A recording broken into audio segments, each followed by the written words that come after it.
Hello बच्चों, कैसे हैं आप। आशा करती हूँ कि आप सुरक्षित होंगे। आज हम प्याज के रूट टिप का एसिटोकार्मिन से अभिरंजित अस्थायी स्लाइड बनाकर उसमें समसूत्री कोशिका विभाजन की विभिन्न अवस्थाओं का अध्ययन करेंगे। तो हम इसे प्रैक्टिकल करके देखते हैं कि प्याज की रूट टिप में किस प्रकार से समसूत्री कोशिका विभाजन की विभिन्न अवस्थाएं जो हैं पाई जाती है। तो इसके लिए हमें कुछ सामग्री की आवश्यकता होती है। तो आइए देखते हैं कि वो कौन कौन सी सामग्री है। इस वीडियो को अंत तक ज़रूर देखना, क्योंकि ये काफ़ी इंटरेस्टिंग होने वाला है। तो देखते हैं। सबसे पहले हम एक मिडिल साइज़ का ओनियन बल्ब या प्याज का कंद लेते हैं, जैसे कि आप स्क्रीन पर यहाँ पे देख पा रहे हैं। अब इसको जल से भरे हुए कोनिकल फ्लास्क या बीकर में इस प्रकार रखते हैं कि ओनियन का आधारी भाग जल को स्पर्श करता रहे। जैसे कि आप इस चित्र में देख रहे हैं कि किस प्रकार से बल्ब को जल से भरे हुए बीकर में रखा गया है और लगभग 1 सप्ताह तक रखने पर उसमें जड़ें जो हैं निकलते हुए दिखाई देती है। और जैसे कि आप देख रहे हैं कि इसमें वृद्धि हो रही है। हम इस प्रकार से प्याज की जड़ का भी उपयोग कर सकते हैं, पर ये काफ़ी ताज़े होने चाहिए और ये सूखना नहीं चाहिए।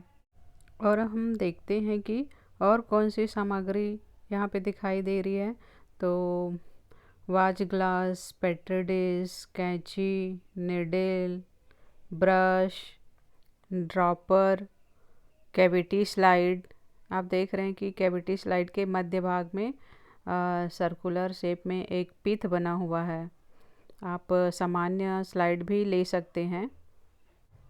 Cover slip, spirit lamp, acetic अम्ल, मिथाइल अल्कोहल, हाइड्रोक्लोरिक अम्ल और अभिरंजन करने हेतु एसिटोकार्मिन अभिरंजक आवश्यक है। विच्छेदन और संयुक्त सूक्ष्मदर्शी। अब हम कोनिकल फ्लास्क से ओनियन बल्ब को निकाल लेते हैं। आप देख पा रहे हैं यहाँ पे स्क्रीन पे कि कैसे जड़ें निकल गई है और ये जड़ का अग्रभाग है। मेरिस्टेमेटिक सेल यहीं पे पाया जाता है। इसी को हम कट करके पेट्री डिश में रख लेते हैं। अब इस रूट टिप को हम एसिटिक अम्ल और मिथाइल अल्कोहल, जिसे हमने 1:3 के अनुपात में मिश्रण बनाकर रखे हैं, वहाँ पर इसे डाल देते हैं। यह प्रक्रिया फिक्सेशन या स्थायीकरण कहलाती है। इसके बाद हम इस रूट टिप को निकाल करके 1N हाइड्रोक्लोरिक अम्ल में परख नली की सहायता से हल्का 15 मिनट गर्म करते हैं। यह क्रिया मूलाग्र का डिहाइड्रेशन या निर्जलीकरण होता है। इसके बाद हम एक साफ सुथरी स्लाइड में रखकर 1 बूंद एसिटोकार्मिन अभिकर्मक डालते हैं और इसे कवर स्लिप से ढक देते हैं और चिमटी की पिछले चौड़े हिस्से की सहायता से हम कवर स्लिप पे हल्का प्रेस करते हैं, जिससे रूट टिप फैल जाता है और मूलाग्र की कोशिकाएं जो हैं अलग हो जाती है। परंतु यहाँ पे बच्चों ध्यान रखने वाली बात यह है कि वायु के बुलबुले नहीं होना चाहिए। इसके बाद हम स्प्रिट लैंप की सहायता से स्लाइड को हल्का सा गर्म करते हैं। अब हम इसे पहले लो पावर में देखते हैं, फिर हाई पावर में देखते हैं।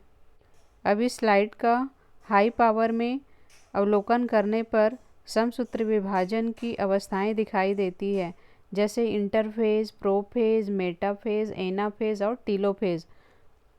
इस प्रकार बच्चों आपको 5 अवस्थाओं के नामांकित चित्र बनाकर उसके लक्षण लिखने होंगे। जैसे इंटरफेज में कौन से लक्षण दिखाई देते हैं, तो केंद्रक आवरण और केंद्रिका दिखाई देते हैं। आरएनए और प्रोटीन का संश्लेषण किया जाता है, परंतु इस अवस्था में कोशिका का विभाजन नहीं होता है। यह 2 कोशिका विभाजन के बीच की अवस्था है। वैसे ही प्रोफेज में इस अवस्था में कोशिका के केंद्रक क्रोमेटिन जाल संघनित होकर गुणसूत्र का निर्माण कर देता है और गुणसूत्रों के दोनों अर्ध गुणसूत्र या क्रोमैटिड्स सेंट्रोमियर पर जुड़े दिखाई देने लगते हैं। इसी प्रकार मेटाफेज में गुणसूत्र अधिक मोटे और छोटे हो जाते हैं, तर्कु कोशिका बन जाती है और गुणसूत्र मध्य रेखा पर व्यवस्थित हो जाते हैं और इतने छोटे हो जाते हैं गुणसूत्र कि इन्हें आसानी से गिना जा सकता है। और चौथा है एनाफेज या पश्चावस्था। इसमें गुणसूत्र जो है यू, वी, जे या एल आकार के हो जाते हैं और तर्कुतंतु गुणसूत्रों को विपरीत ध्रुवों की ओर खींचते हैं। और लास्ट है अंत्यावस्था या टीलोफेज। इस अवस्था में डॉटर सेल्स या संतति गुणसूत्र विपरीत ध्रुवों पर चले जाते हैं और गुणसूत्र लंबा पतला क्रोमेटिन जाल के समान दिखाई देता है। केंद्रकी झिल्ली और केंद्रिका पुनः बन जाती है।